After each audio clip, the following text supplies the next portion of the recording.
forum itu.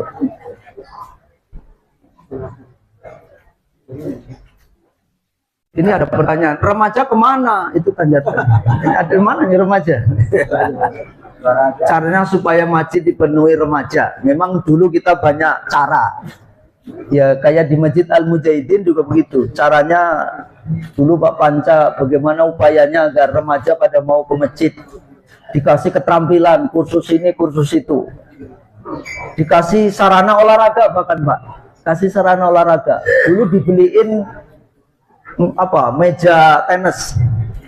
Sebelum sholat ramai Pak, tapi begitu sholat sepi. Kirain sepinya sholat, tapi nggak tahunya sepinya pergi malah begitu. Akhirnya mejanya dirobohin aja lagi begitu ya. Jadi memang banyak upaya yang harus kita lakukan, tapi yang paling pokok ternyata remaja itu ingin didengar perasaannya, ingin didengar keluhannya, ingin didengar pikirannya. Baru dia mau. Yang kedua, beri tanggung jawab dia. Jangan apa-apa pegang yang sepuh-sepuh itu udah remaja udah mesti pergi. Udah serahin aja. Yang penting orang tua bimbing, kalau terjadi sesuatu sebelum terjadi malah kalau bisa panggil. Itu. Jadi yang ketiga harus keterlibatan, harus dilibatkan dalam berbagai hal yang baik.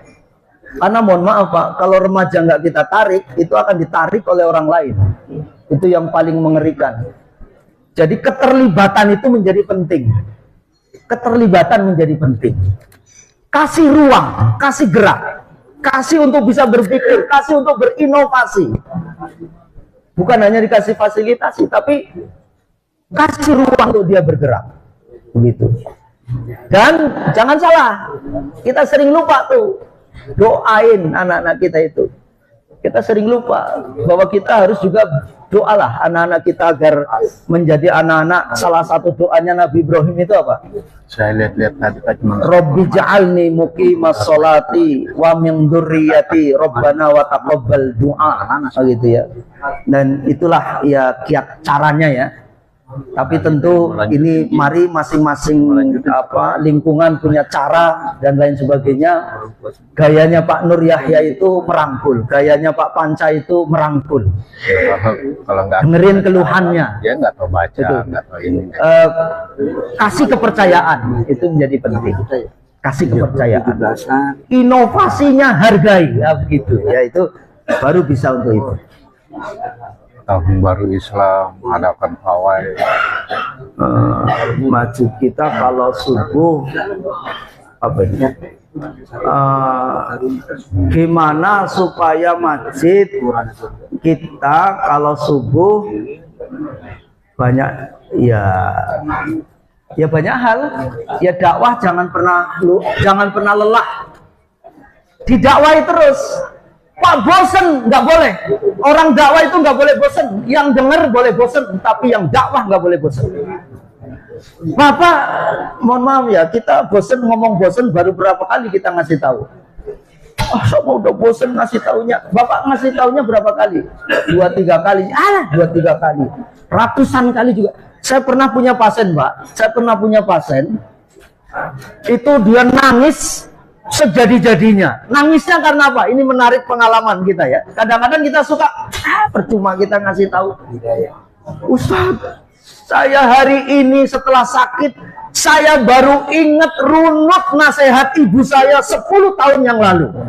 Saya hari ini merasakan cat taubat, dan saya hari ini menyatakan saya mau masuk Islam. Itu masuk Islam itu Pak, gara-gara dinasehatin sama ibunya. Karena rupanya mohon maaf ini di rumah itu gado-gado ibu tahu ya.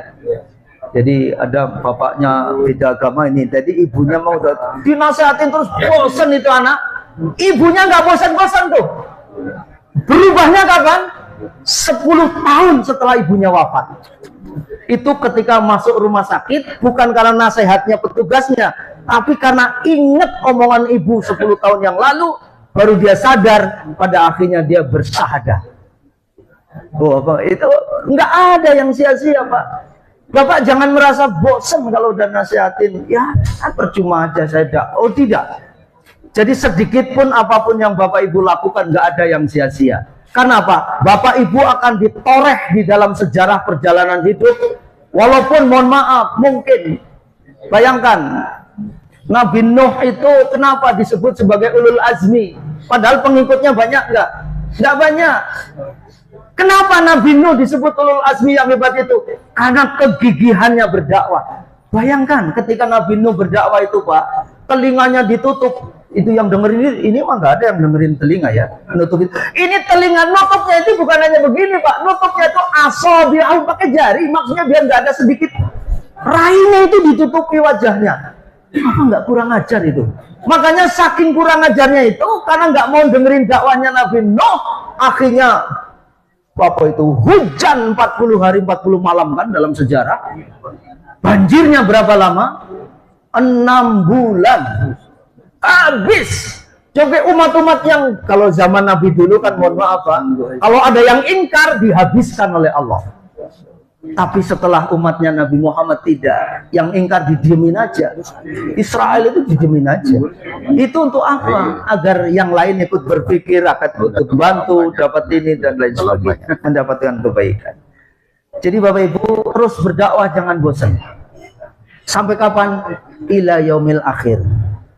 Masjid juga begitu. Saya sering ngomong sama ketua masjid, Pak Nur, Bapak jangan bosan. Aduh, yang dengerin bosan nggak apa-apa, yang diajak bosan nggak apa. Tapi kalau sudah yang dakwah yang bosan itu bahaya. Kiamat Pak, mohon maaf kiamat. Kalau yang dengerin, yang diajak bosan nggak masalah, sebel nggak masalah. Tapi yang penting yang ngajak jangan sampai bosan. Terus kita berdakwah. Ada 1-2 orang disampaikan saja. Gitu. Jadi inilah prinsip kita di dalam mengajak, terus saling menasihati, itulah menjadi hal yang sangat penting. Nah, memang ya kalau kayak masjid-masjid yang top itu kan banyak ya dikasih hadiah, tapi kita nggak perlu gitu-gitulah. Ya terus dikasih fasilitas hebat. Ya kalau kayak di Jogokaryan itu kan subuh itu berapa Pak? 500-an lebih. Ya karena disiapin sarapan pagi. Ya kita juga begitu Pak Nur Yahya. Barang siapa nanti yang sholat subuh di saf pertama dapat 1 juta, saya kira berebut itu orang Nusa Indah itu. Saya yakin itu tunggang langgang, saya kira itu. Walaupun makanya Pak, memang penting ya, karena itu nggak bisa membuat orang istiqomah. Mohon maaf, duit nggak bisa membuat orang istiqomah.